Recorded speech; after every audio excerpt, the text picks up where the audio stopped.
भारतवर्षीय कुंडली की बात करेंगे, केवल भारतवर्षीय कुंडली की, जिसका जन्म हुआ है 15 अगस्त 1947 12 AM लाहौर। ये वृष लग्न की कुंडली है। राहु लग्न में बैठे हैं, द्वितीय भाव में मंगल बैठे हैं, चतुर्थ भाव में पंचग्रही योग बन रहा है और छठे भाव में गुरु बैठे हुए हैं। केतु समसप्तक होते हैं, इसलिए 7th हाउस में बैठे हैं। अब देखना ये है कि गोचर प्रेडिक्शन हमारा क्या निकलता है कोरोना के बारे में या विश्व की अन्य घटनाओं के बारे में। ये घटना शुरू हुई है शनि देव के द्वारा, और ये इसलिए शुरू हुई है क्योंकि कुंभ राशि और मकर राशि दोनों ही शनि की है। और शनि जब मकर में आए, धनु में थे, कोदंड हुए, फिर मकर में आए और अपने से घर पहले चले गए, यानी अपने से 12वें चले गए और 1 2 3 4 5 6 7 8 9 10वें भाव से इन्होंने रोग शत्रु यानी छठे भाव को देखा। अब जब इन्होंने यहाँ से इसको देख लिया तो राहु जब मिथुन के आए तो उन्होंने लग्न को ग्रसित किया, क्योंकि राहु से एक घर इधर, यानी किसी भी घर में जब राहु होंगे उनसे आगे, क्योंकि राहु हमेशा उल्टे चलते हैं, बाकी ग्रह सीधे चलते हैं। जब इन्होंने इसको लग्न को देखा, इसका प्रभाव लग्न में आया, और क्योंकि शुक्र बचाने के लिए आ गया 28 मार्च 2020 से 1 अगस्त 2020 तक, एक लंबे समय के लिए आ गए, इसलिए चीज़ें थमी हुई हैं। नहीं तो ये भूकंप का कारण बनता ना, तो भूकंप का कारण न बनने के बाद ये बना कोरोना का एक इन्फेक्शन का कारण, क्योंकि केतु जो यहाँ पर हैं इस समय 8वें भाव में केतु पड़े हैं, जबकि उच्च के पड़े हैं, धनु के पड़े हैं, ये इन्फेक्शन का कारक होते हैं। और इस समय जो स्थिति चल रही है, इसकी महादशा के हिसाब से चंद्रमा में शनि में शुक्र, चंद्रमा में शनि जब पढ़ते हैं, देखिए शनि का एक घर पहले होना, अपने ही कुंभ राशि से 12वें से 12वें होना, और फिर इसको देखना छठे भाव को, ये एक बहुत बड़ा कारण बना। और शनि की दृष्टि चंद्रमा पे पड़ रही है। अब आप देखेंगे कि मित्र देश कितने हो सकते हैं जो प्रभावी हैं, 1 2 3 4 5, सूर्य शनि और चंद्रमा यानी विष योग, ठीक है। उसके बाद हमारी प्रॉस्पेरिटी यानी शुक्र, ठीक है। लग्न का मालिक होकर शुक्र हमारा तृतीय भाव में बैठा हुआ है, जो कि निष्पाप ग्रह है, लेकिन इस समय गोचर में ग्रसित है शनि मंगल राहु, तीनों से उसकी दृष्टि संबंध हो रहा है। अब क्योंकि सूर्य जो है मेष में आ गए और सूर्य 10 डिग्री पे परम उच्च के होते हैं, जो इस छठे भाव को देख रहे हैं।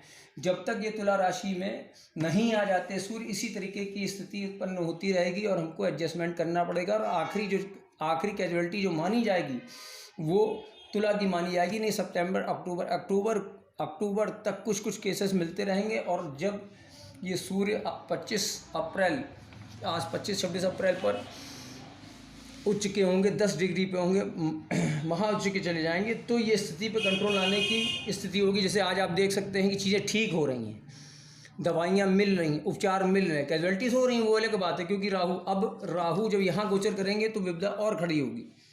लेकिन शुक्र क्योंकि लग्नेश लग्न में आ गया 28 मार्च 2020 से 1 अगस्त 2020 तक, तो ये एक प्रभावी लग्नेश का लग्न में होना थोड़ा सा स्टेबिलिटी लाता है भारतवर्ष की कुंडली में। और केतु जो कि इन्फेक्शन का कारण है, बैक्टीरियल, वायरल, सूक्ष्म परजीवी, ये इन्फेक्शन केतु पैदा करते हैं। और सूर्य शनि की युति से बाहर जा रहे हैं, क्योंकि अभी सूर्य यहाँ थे मीन के, तब भी 1 2 3 तृतीय दृष्टि से ग्रसित थे।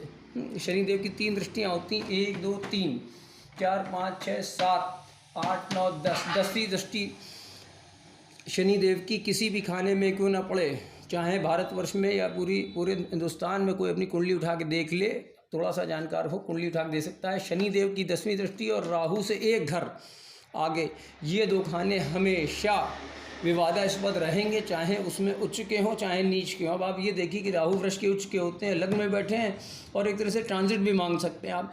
राहु यहाँ पर बैठे हैं और 2nd हाउस में आए, तो 2nd हाउस से जब गोचर करके उल्टा चलेंगे, सब तक होते हैं और उल्टे चलते हैं बाकी ग्रहों के मनस्पत। तो राहु का वृष में आना, अभी राहु वृष में आएंगे तो थोड़ा उत्पात मचाएंगे। स्थिति केवल हमारा संभालेगा शुक्र, जो 28 मार्च से 1 अगस्त तक बना हुआ है, और लंबे समय के लिए, क्योंकि इतने लंबे समय के लिए शुक्र रहते नहीं हैं, लेकिन ये इस बार इतने लंबे समय के लिए यहाँ पर विराजमान है। दूसरी बात, चंद्रमा को हम लोग इसलिए नहीं काउंट करेंगे कि 2.25 दिन एक राशि में रहते हैं और भ्रमण करते रहते हैं, तो हमको मोटे मोटे ग्रहों पर लेना पड़ेगा। मित्र देश हमारे जो हो गए, वो मित्र देशों की संख्या पंचग्रही योग बन रहा है, तो हमारा पीछा तो नहीं छूटेगा भारतवर्ष का। लेकिन ये है कि भारतवर्ष का अस्तित्व न ख़त्म हुआ है न ख़त्म होगा। हमको अपनी चीज़ों पर कमांड करना पड़ेगा, क्योंकि शनिदेव का ये जो खाना होता है नवम भाव, यहाँ पर वो व्यवस्थाएं देखते हैं, चीज़ों को सम्मिलित करते हैं। पाप जो हो रहा है, जो एक्स्ट्रा मैरिटल्स हो रहे हैं, जो पाप हो रहा है, घूसखोरी हो रही है, या किसी तरीके की के समाज के द्वारा हमारे द्वारा जो गलतियां हो रही, उनका भोगारोपण कराने के लिए आए हैं। और इसलिए ये इन्होंने कोरोना का एक उत्पात मचा के रखा है और इसको स्टेबल किए हुए हैं। केवल शनि की 10वीं दृष्टि इसके लिए रिस्पॉन्सिबल नहीं है, उसके लिए राहु भी रिस्पॉन्सिबल हैं, लेकिन प्रथम इनको देंगे क्योंकि ये अपनी कुंभ राशि से केंद्र से हटकर एक घर पहले आ गए हैं। तो जाहिर सी बात है निर्बल हो गए, और निर्बल होने के बाद इन्होंने 10वीं दृष्टि से छठे भाव को ग्रसित कर दिया बुरी तरीके से, तो इनका यहाँ से हटना। दूसरी बात, मंगल मकर के आए हैं, तो ये जो जनता और पुलिस का एक सामंजस्य बनता है। मंगल होते हैं शासन के कारक, मंगल होते हैं पुलिस के कारक, मिलिट्री के कारक, रक्तपात के कारक होते हैं, और शनि जनता के कारक होते हैं। बहरहाल जनता का हाल कारक अगर लग्न कुंडली से भारतवर्ष की लिया जाए तो पंचम भाव होगा, चतुर्थ भाव होगा। अब चतुर्थ भाव का स्वामी जाके सूर्य पड़ा हुआ है दंड भाव में, यानी 12वें भाव में। तो जब तक ये तुला राशि में सूर्य नहीं आ जाते हैं तब तक वृष लग्न, तब तक छोटी मोटी विपदाएं होती रहेंगी और हमें खबर आती रहेगी कोरोना की। ये जाएगा अक्टूबर के बाद सितंबर तक, उसके बाद और 25 अप्रैल से धीरे धीरे कम होना शुरू हो जाएगा, नो डाउट ना पंडित जी। 25 अप्रैल से थोड़ा थोड़ा कम होना शुरू हो जाएगा, 25 अप्रैल से थोड़ा थोड़ा, मतलब हम ये नहीं मानते कि पूरी तरीके से ठीक हो जाएगा, लेकिन 25 अप्रैल से हमको, लेकिन पूर्णतया ये तभी सुलझेगा जब सूर्य हमारे चलते चलते यहाँ पर आ जाएंगे तुला के। और तुला के सूर्य नीच के माने जाते हैं, लेकिन बैलेंस करते हैं। ये बैलेंस जनता का बैलेंस यही बनेगा, क्योंकि देखिए सूर्य अगर यहाँ पर आते हैं तो शुक्र की राशि है, और राहु यहाँ पर आते हैं तो राहु शुक्र का एक मेल बनेगा, ठीक है, यहाँ पर बनेगा, और राहु जब यहाँ पर आ जाएंगे तब बनेगा।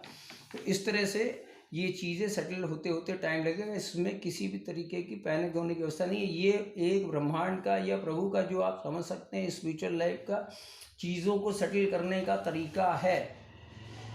और इसके बाद में और चर्चा करेंगे, क्योंकि ये गोचर प्रेडिक्शन बहुत ज़रूरी होता है, क्योंकि गोचर घटना प्रधान होता है।